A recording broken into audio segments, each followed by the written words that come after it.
வணக்கம். உங்கள் இளையராஜா பண்ணின் உண்மையின் குரல். இப்போ நேற்று நம்ம தமிழக முதலமைச்சர் ஸ்டாலின் அவர்கள் நம்ம மகளிர்களுக்கு 5000 ரூபா கொடுத்துருக்காரு. 1.31 கோடி மகளிருக்கு 5000 ரூபா கொடுத்துருக்காரு. இப்போ 1.31 கோடி மகளிருக்கு 5000 ரூபா கொடுத்த மாதிரி 6500 கோடி வருது. இந்த 6500 கோடியை அவர் வேறு விதமாக இப்போ எலெக்ஷன் வர்றதுனால கொடுத்துருக்காரு. எலெக்ஷன் வராமல் கொடுத்து மக்களை எப்படியோ ஏமாற்றி ஓட்டுவாங்கன்னு நினைக்கிறாப்புல.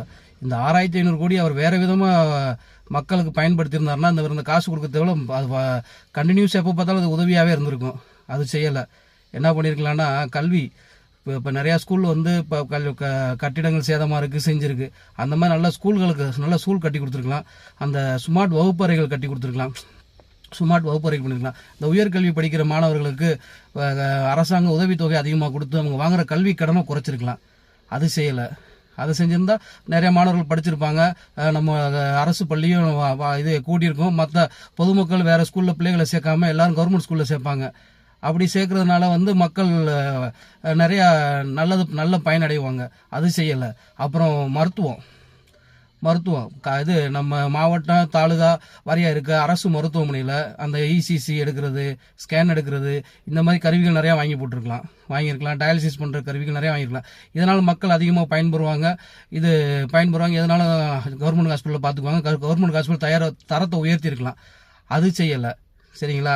அப்புறம் பெண்களுக்கு இந்த பெண்களுக்கு 5000 ரூபா கொடுக்குறது ஒரு நாள் 2 நாள் செலவோட முடிஞ்சு போகாம பெண்களுக்கு இலவச தையல் பயிற்சி கவர்மெண்ட்லேருந்து இலவச கணினி படிக்கிறது, இந்த மாதிரி செஞ்சிருந்தா அவங்களோட தொழில் வல்லுநர் ஆயிருக்கும். தொழில் அவங்க பண்ணி அவங்க குடும்பத்தை இந்த 5000 ரூபா ஒரு 2-3 நாள் செலவாயிரும். இந்த மாதிரி அவங்களுக்கு இலவச பயிற்சி கொடுத்துருந்தாங்கன்னா அவங்க குடும்பத்தை நல்ல நிலைமைக்கு கொண்டு போகிறதுக்கு பெண்கள் உதவியாக இருந்திருக்கும். அதுவும் பண்ணலை. சரிங்களா? அதுக்கப்புறம் சிறு குறு தொழில் செய்கிற நிறுவனங்களுக்கு தொழிலாளர்கள் நிறுவனங்களுக்கு ஏதாவது எம்எஸ்ஐ மூலமாக மானியத்தில் கடன் கொடுத்துருந்தா அந்த தொழிலும் வளர்ந்துருக்கும். அதில் நிறைய வேலை வாய்ப்பு கிடைச்சிருக்கும். அதுவும் இல்லை. இந்த 5000 ரூபாய் என்ன நடந்திருக்கும்? டாஸ்மார்க்கு போயிருக்கும். டாஸ்மார்க்கில் ஒரு 3000 ரூபாய் போயிருக்கும். அந்த 3000 ரூபாய் டாஸ்மார்க் ஆளை யார் நடத்திட்டு இருக்கா? திமுக காரங்க நடத்திட்டு இருக்காங்க. இப்போ அவர் கொடுக்கறத கொடுத்துட்டு அதை அப்படியே டாஸ்மார்க் மூலமாக பிடிங்கிறாங்க. இதைத்தான் விஞ்ஞான ஊழல்னு சொல்றாங்க போல. விஞ்ஞான ஊழல் பண்ற இதான் திமுக. அந்த மாதிரி இந்த விஞ்ஞான ஊழல் நான் கொடுத்து அதை நான் அவங்ககிட்ட இருந்து பிடிங்கிறேன். இது தேவையா மக்களே? இந்த எலெக்ஷன் டயத்தில் இந்த காசை கொடுத்து நம்மளை ஏமாற்றி ஓட்டுவாங்கன்னு நினைக்கிறாப்புல.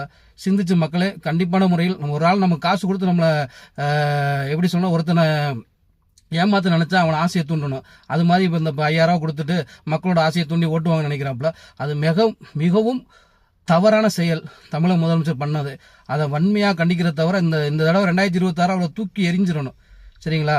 இப்போ இந்த 1000 ரூபா எல்லா மகளிருக்கும் கொடுக்குறேன்டாப்புல. அனைத்து மகளிருக்கும் 1000 ரூபா கொடுக்குறேன்டாப்புல. கொடுத்தாரா? கொடுக்கல. 2 வருஷம் 4 மாசம் கழிச்சுதான் அதுக்கப்புறம் இப்போ இந்த 1000 ரூபா கொடுக்குறாரு. அது எப்படி? சொன்னது அனைத்து மகளிருக்கும் அனைத்து குடும்ப மகளிருக்கும் கொடுப்போம்னாங்க. அப்புறமா தான் தகுதி வாரியா பிரிச்சாங்க. வருஷத்துக்கு 3600 கரண்ட் எடுக்கிறவங்களுக்கு கிடையாது. அப்புறம் 5 ஏக்கருக்கு மேல வச்சிருக்க குடும்பத்தார்களுக்கு அமௌண்ட் கிடையாது. இப்படி நிறைய பிரிக்க ஆரம்பிச்சாங்க. இப்ப தேர்தல் வாக்குறுதி கொடுத்தது அனைத்து மகளிரும் இருக்கும். ஆனா பண்ணது தகுதி வாரியா பிரிச்சு கொடுக்குறோம் அப்படின்னு நடுத்தர மக்கள் நிறைய பேர் இதுல பாதிச்சிருக்காங்க. ஏன்னா எல்லாத்துக்கும் காசு கொடுக்கல. 1.31 கோடி மக்களுக்கும் கொடுத்துருக்காங்க. இந்த காசு அவர் முறைப்படி பயன்படுத்தி இருந்தாருன்னா அவர் நின்று உட்காந்துட்டு படுத்துட்டே ஜெயிச்சிருக்கலாம். அந்த எம்ஜிஆர் எல்லாம் படுத்துட்டு ஜெயிச்சாருன்னு சொல்லுவாங்க. அது மாதிரி இவர் படுத்துட்டே ஜெயிச்சிருக்கலாமே. இவர் இப்போ எலெக்ஷன் 3 மாசத்துக்கு முன்னாடி காசு கொடுக்குறவரு இப்ப அப்படின்னும் போது இப்படி கொடுக்க நினைக்கிறவர்னா 2 வருஷம் 4 மாசம் கொடுக்காத காசை என்ன கொடுக்காம இருக்காரு? அப்ப அதஞ்சத்துல கொடுத்துருக்கணும். இப்ப இந்தியா தமிழ்நாடு எத்தனையோ கடன்ல இருக்குன்னு சொல்றாங்க. 4 லட்சம் கோடி கடன்ல இருக்குறாங்க. இப்ப இந்த வாங்கி 5000 ரூபாய் கொடுத்து 65,000 கோடின்ற போது அது எவ்வளவு பெரிய காசுங்க? நம்ம காசுங்க அது நமக்கு அந்த 5000 ரூபாய் இப்ப அது என்ன நிறைய போகுது? ஒன்னும் நிறைய போறது இல்ல. 5000 நம்ம வெட்டி அந்த டாஸ்மார்க் போகும், இதுக்கு போகும். இந்த மாதிரி நல்ல திட்டங்களுக்கு பயன்படுத்தி இருந்தாருன்னா நாடு நல்ல நிலைமைக்கு வந்திருக்குமே. இப்ப இது எப்படி சொல்றது? இது 5000 ரூபாய் நமக்கு அன்றாட அந்த மாதிரி போகும். இந்த மாதிரி நல்ல திட்டங்களை பண்ணியிருந்தாங்கன்னா வாழையா மக்கள் பயன்பெற்றிருப்பாங்களே. நல்ல கல்வி கிடைச்சிருக்குமே, நல்ல மருத்துவமனை கிடைச்சிருக்குமே, நல்ல வேலை வாய்ப்பு கிடைச்சிருக்குமே. இந்த 6500 கோடி இப்படித்தான் செலவு பண்ணணும்னு சொன்னாங்களா? மக்கள் கேட்டாங்களா? நீங்க தான் மக்களை சிந்திக்கணும். 2026 திமுக அடிச்சு நொறுக்கப்படணும். இந்த காசு கொடுத்து ஓட்டு வாங்குற கலாச்சாரம் மாறப்படணும்னு கேட்டுக்கிறேன். நன்றி, வணக்கம்.